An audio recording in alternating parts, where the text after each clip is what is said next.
Hello बच्चों। तो कैसे हैं आप लोग? आई होप आप लोग बहुत ही अच्छे होंगे। और मेरा पिछला भी लेक्चर है वो काफ़ी शानदार लगा होगा। चलिए हम लोग चलते हैं अपने अगले लेक्चर पर और आगे क्वेश्चन को देखते हैं। और हम लोग पिछले लेक्चर में हम लोग देख चुके थे क्वेश्चन नंबर 5 तक। और ये रहा आपका क्वेश्चन नंबर 6। क्वेश्चन नंबर 6 है। और 6 में आपको एक चित्र दिया है जो कि आपके कॉपी में है, जो कि सॉरी आपके किताब में है। 6.21 ये जो चित्र है इसमें आपको चित्र दिया है। और यहाँ बोल रहा है कि जो पी क्यू जो है एक दूसरे त्रिभुज के ए बी के बराबर है, समांतर है। और पी आर जो है छोटे वाले त्रिभुज ए सी के समांतर है।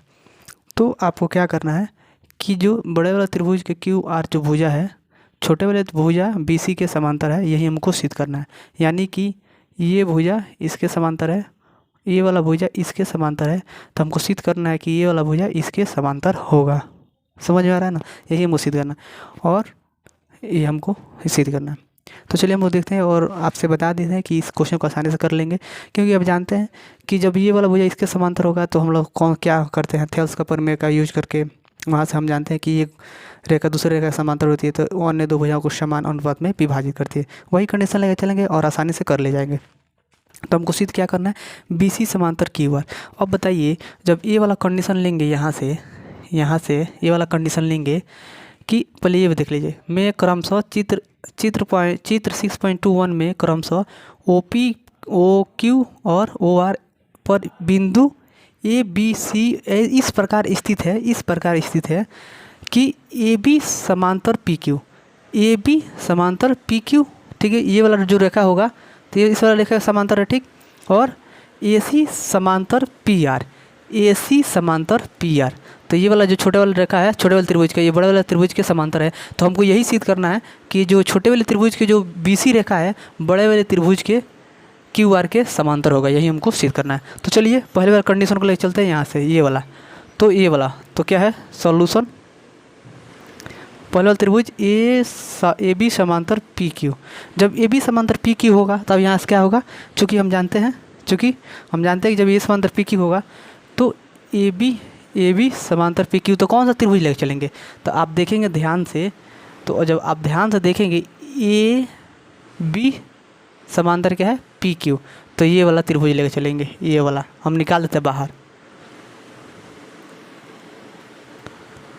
ये ऐसे त्रिभुज आपका है और एक भुजा ऐसे गया है, यहाँ पर आपका P है और यहाँ पर आपका A है और ये आपका O है और यहाँ पर आपका Q है और ये आपका B है। आप देख सकते हैं यही है। और बोला था जो यहाँ पर P है ना, यहाँ पर P है, बोला था PQ समांतर AB। तो ये वाला इसके समांतर है।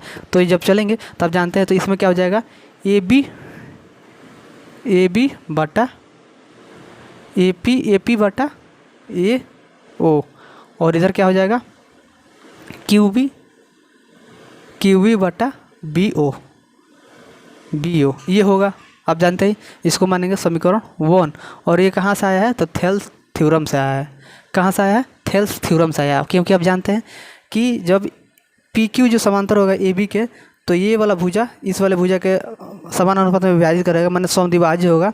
और ये वाला भुजा इसके भुजा के बटे में होगा, तो यही लिख दिए। और ये थेल्स थ्योरम से आता है। अब दूसरा कंडीशन लेके चलते हैं। वह दूसरा कंडीशन क्या है, ए सी समांतर पी आर।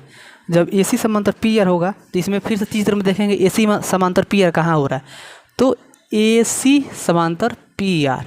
तो यहाँ से कौन सा त्रिभुज लेकर चलेंगे, ये वाला त्रिभुज लेकर चलेंगे, ये वाला। तो हम बना देते हैं एकदम डायग्राम वैसे ही बना देते हैं। ये वाला त्रिभुज यहाँ पर आपका P है, यहाँ पर है आपका एक और यहाँ पर रेखा, यहाँ पर आपका A और यहाँ पर आपका है, यहाँ पर आपका जो है सॉरी इस पे नहीं है, ये इस पे है। यहाँ पर है आपका C, यहाँ पर है आपका R, यहाँ पर है आपका O। देख सकते हैं P यहाँ पर A है तो यहाँ पर A है, O और यहाँ पर R है तो R, यहाँ पर C है तो C। ये त्रिभुज ले चलेंगे। तो बोल रहा था PR समांतर जो है AC। तो जब PR समांतर AC तो यहाँ पर क्या होगा, PA बटा क्या हो जाएगा AO। और यहाँ क्या हो जाएगा RC बटा क्या हो जाएगा OC।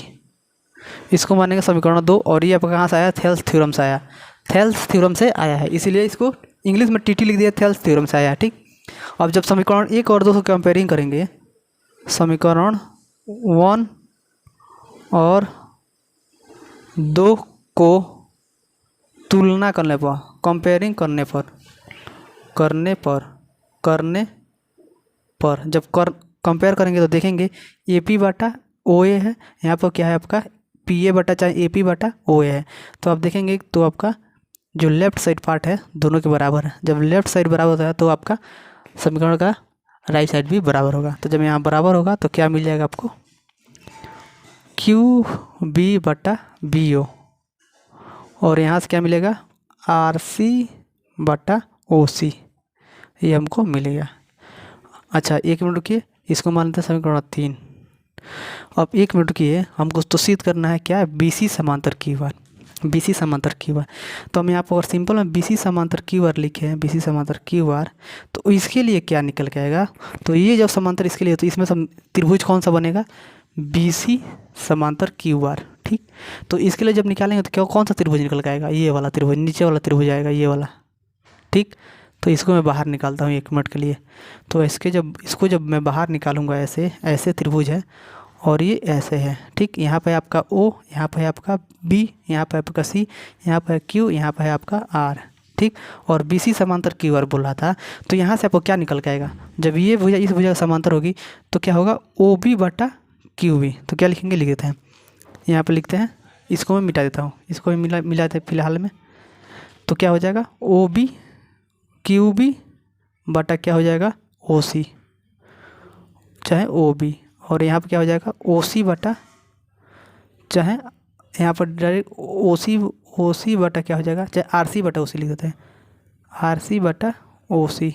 ठीक, होगा कि नहीं होगा, जब ये भुजा इसके समांतर होती है तो क्या होगा, ओ बी बटा ओ ए चाहे ओ बी, और यहाँ पर क्या होगा, आर सी बटा सी ओ, होगा कि नहीं होगा। तो यहाँ पर हो गया। अब आप देखेंगे कि ये कहाँ से निकल के आया है, जब हम बी सी समांतर क्यू आर किए थे तो यहाँ से निकला है। तो जो इससे आप देखेंगे कि ये जो है ये दोनों सेम है, क्यू बी बटा बी ओ, क्यू बी बटा ओ बी चाहे बी ओ, आर सी बटा ओ सी, आर सी बटा ओ सी निकल के आया। तो यहाँ से प्रूफ होता है कि हमारा ये जो है यहाँ से डायरेक्ट लिख सकते हैं, यहाँ से तीसरे नंबर समीकरण से यहाँ पे लिखेंगे थेल्स थ्योरम के विलोम, थेल्स थ्योरम के विलोम, थेल्स थ्योरम के विलोम क्या होता है, इसको जब निकालेंगे तो क्या हो जाएगा, बी सी समांतर क्यू आर हो जाएगा। इसका जब विलोम करेंगे तो बी सी समांतर क्यू आर होगा, अभी आपको दिखा दिए हैं। ठीक, तो इसको जब यहाँ सभी निकाल लेते ना, जब ये वाला भुजा इस वाले भुजा का समांतर लेंगे तो जब हम विलोम का प्रयोग लगाए थे तो हमको ये मिला था, इसका मतलब इससे ये भी मिलेगा, जब इससे ये मिल जाएगा तो इससे ये भी मिलेगा, इससे जब ये मिलेगा तो थेल्स थ्योरम होगा, अब जब इससे ये मिलेगा तो थेल्स थ्योरम का विलोम होगा। तो हम इससे ये मिला हमको लेना है, इससे हमको ये मिला है, तो इसलिए थेल्स थ्योरम के विलोम से हमको ये मिल गया, और यहाँ पर हो गया हमारा प्रूफ। यही प्रूफ करना था। काफ़ी इजी क्वेश्चन है, अगर सही मायने में देखें तो आसानी से सारे क्वेश्चन के सारे क्वेश्चन आप कर ले जाएंगे। तो चलिए हम लोग अगला क्वेश्चन देखते हैं, और अगला क्वेश्चन भी काफ़ी शानदार होने वाला है। तो मैं इसको मिटा देता हूँ, अगला क्वेश्चन देखते हैं हम लोग।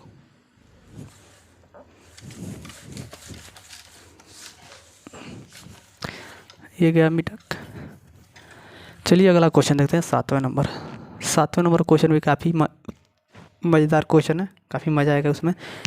आपको कह रहा है 7वां नंबर जो क्वेश्चन है, थेल्स थ्योरम का प्रयोग करना है।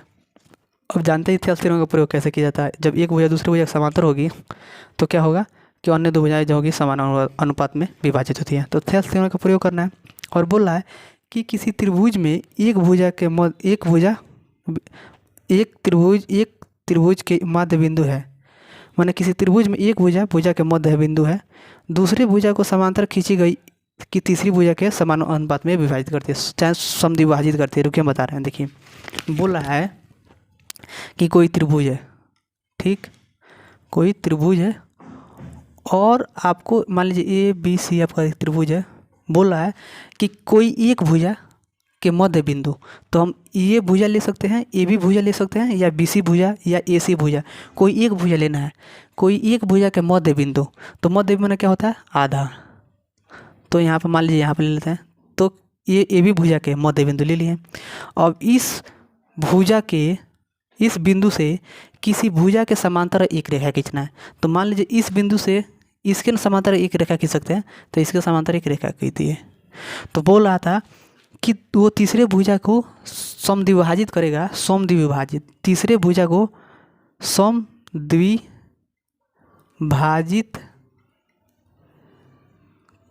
करता है, सिद्ध करना है, सिद्ध करना है। एक बार और समझिए क्वेश्चन।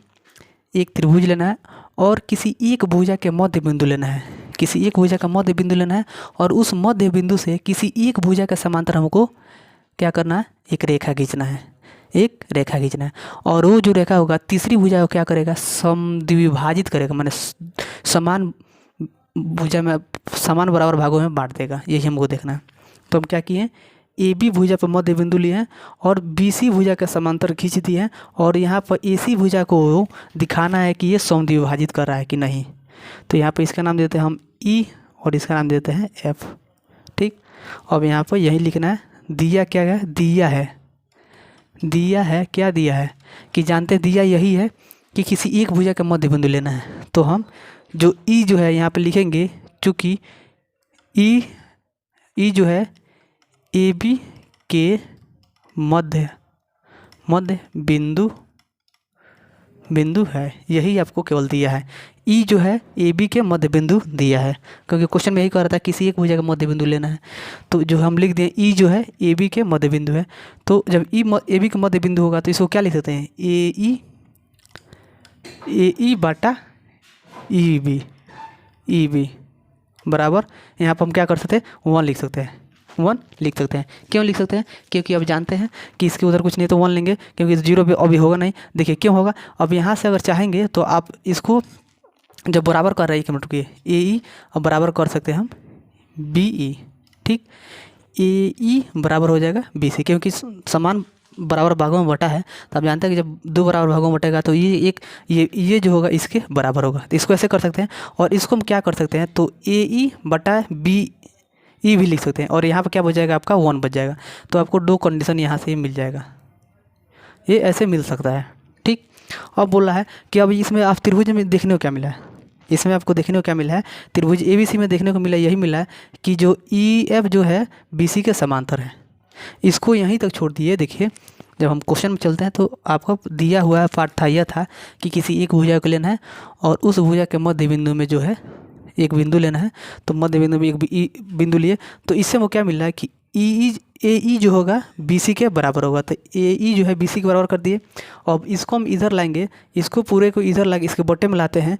तो इसके जब बटे में लाते हैं, या आप सिंपल में लिख सकते हैं क्या, देखिए बटे में ना लिख कर इसको मानेंगे समीकरण 1। अब बोलेंगे कि बी सी से दोनों तरफ भाग देने पर, बी ई से दोनों तरफ भाग देने पर, बी ई से जब बी ई से भाग इसमें देंगे तो वो क्या हो जाएगा, बी ई मिलेगा। और जब यहाँ बी ई से भाग देंगे तो वो क्या मिलेगा, ये कट जाएगा। तो इसीलिए हम डायरेक्ट लिख देते, क्या लिखे थे कि कट जाएगा तो कितना मिलेगा, 1 मिलेगा ना। तो इसीलिए हम लिख देते ए ई बटा बी सी इक्वल टू आपका 1। समझ में आ गया होगा। ठीक, तो ये हो गया। अब यहाँ पर हमको क्या मिला, जब ये कंडीशन हो गया उसके बाद हमको एक त्रिभुज मिला ए बी सी। अब यहाँ से हम कह लेंगे कि जो है ई एफ समांतर बी सी है। तो चूँकि ई एफ समांतर बी सी, तो ई एफ समांतर बी सी जब चलते हैं तो ये तो आपका थेल्स थ्योरम हो गया। जब थेल्स थ्योरम हो गया तो आप जानते हैं कि क्या करता है, ए ई बटा बी ई बराबर ए एफ बटा सी एफ हो जाएगा। अब यहाँ पर देखेंगे, यहाँ पर ब्रैकेट में लिख सकते हैं थेल्स थ्योरम, थेल्स थ्योरम के अनुसार हुआ है।